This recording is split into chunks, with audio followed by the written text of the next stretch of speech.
Well, I think the Chinese see it as worrisome. The overall inflation rate has been above 5% according to official figures over the past year.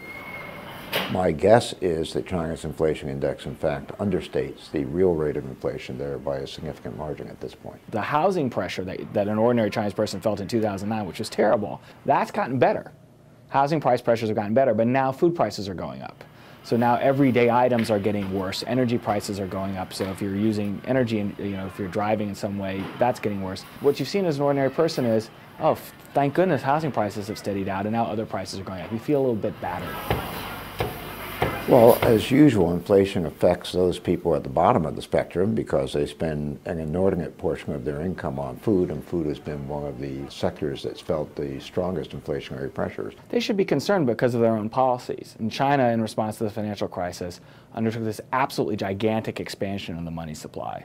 So depending on how you measure it, there's actually more money floating around China than there is floating around the US, even though the Chinese economy is only about 40% the size of the American economy. So when you've got that money floating around, you have a chance of prices going up. So they should be worried. The situation right now isn't terrible, but the government itself has set the conditions for high inflation. Now they have to fight those conditions.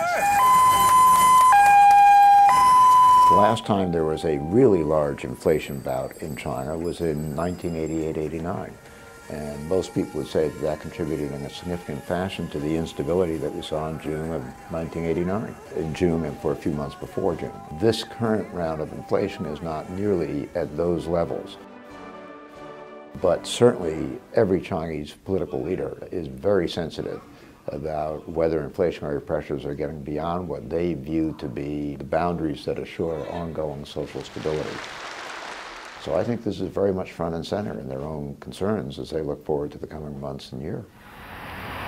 So there's a problem, and the problem will get worse unless the government does something. And what the government needs to do is shrink the money supply. There's no disaster coming for China. But if they do nothing, then you'd see inflation increase again. They're going to do something. That's not going to happen. So there's a problem here, but it's an addressable problem. The government can address it. They're just going to have to pull back on growth a little bit.